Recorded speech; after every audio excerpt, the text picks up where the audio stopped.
The Story of an Hour by Kate Chopin. Knowing that Mrs. Mallard was afflicted with a heart trouble, great care was taken to break to her as gently as possible the news of her husband's death. It was her sister Josephine who told her, in broken sentences, veiled hints that revealed in half concealing. Her husband's friend Richards was there too, near her. It was he who had been in the newspaper office when intelligence of the railroad disaster was received, with Bentley Mallard's name leading the list of killed. He had only taken the time to assure himself of its truth by a second telegram, and had hastened to forestall any less careful, less tender friend in bearing the sad message. She did not hear the story as many women have heard the same, with a paralyzed inability to accept its significance. She wept at once, with sudden, wild abandonment, in her sister's arms. When the storm of grief had spent itself, she went away to her room alone. She would have no one follow her. There stood, facing the open window, a comfortable, roomy armchair. Into this she sank, pressed down by a physical exhaustion that haunted her body and seemed to reach into her soul. She could see in the open square before her house the tops of trees that were all aquiver with the new spring life. The delicious breath of rain was in the air. In the street below, a peddler was crying his wares. The notes of a distant song which someone was singing reached her faintly, and countless sparrows were twittering in the eaves. There were patches of blue sky showing here and there through the clouds that had met and piled one above the other in the west facing her window. She sat with her head thrown back upon the cushion of the chair, quite motionless, except when a sob came up into her throat and shook her, as a child who has cried itself to sleep continues to sob in its dreams. She was young, with a fair, calm face whose lines bespoke repression and even a certain strength. But now there was a dull stare in her eyes, whose gaze was fixed away off yonder on one of those patches of blue sky. It was not a glance of reflection, but rather indicated a suspension of intelligent thought. There was something coming to her, and she was waiting for it, fearfully. What was it? She did not know. It was too subtle and elusive to name. But she felt it, creeping out of the sky, reaching toward her through the sounds, the scents, the color that filled the air. Now her bosom rose and fell tumultuously. She was beginning to recognize this thing that was approaching to possess her, and she was striving to beat it back with her will, as powerless as her two white, slender hands would have been. When she abandoned herself, a little whispered word escaped her slightly parted lips.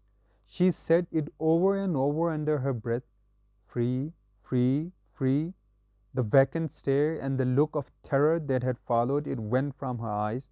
They stayed keen and bright. Her pulses beat fast, and the coursing blood warmed and relaxed every inch of her body. She did not stop to ask if it were or were not a monstrous joy that held her. A clear and exalted perception enabled her to dismiss the suggestion as trivial. She knew that she would keep again when she saw the kind, tender hands folded in death, the face that had never looked save with love upon her, fixed and grey and dead. But she saw beyond that bitter moment a long procession of years to come that would belong to her absolutely, and she opened and spread her arms out to them in welcome. There would be no one to live for her during those coming years. She would live for herself. There would be no powerful will bending hers in that blind persistence with which men and women believe they have a right to impose a private will upon a fellow creature. A kind intention or a cruel intention made the act seem no less a crime as she looked upon it in that brief moment of illumination. And yet she had loved him, sometimes, often she had not. What did it matter? What could love, the unsolved mystery, count for in the face of this possession of self-assertion, which she suddenly recognized as the strongest impulse of her being? Free, body and soul free, she kept whispering. Josephine was kneeling before the closed door with her lips to the keyhole, imploring for admission. Louis, open the door. I beg, open the door. You will make yourself ill. What are you doing, Louis? For heaven's sake, open the door. Go away. I'm not making myself ill.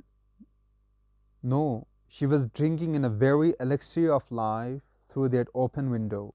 Her fancy was running right along those days ahead of her, spring days and summer days and all sorts of days that would be her own.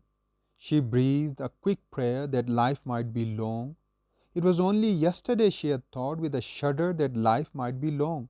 She arose at length and opened the door to her sister's importunities. There was a feverish triumph in her eyes, and she carried herself unwittingly like a goddess of victory. She clasped her sister's waist, and together they descended the stairs. Richard stood waiting for them at the bottom. Someone was opening the front door with a latchkey. It was Brantley Mallard who entered, a little travel-stained, composedly carrying his gripsack and umbrella. He had been far from the scene of the accident, and did not even know there had been one. He stood amazed at Josephine's piercing cry, at Richard's quick motion to screen him from the view of his wife. But Richard's was too late. When the doctors came, they said she had died of heart disease, of joy that kills.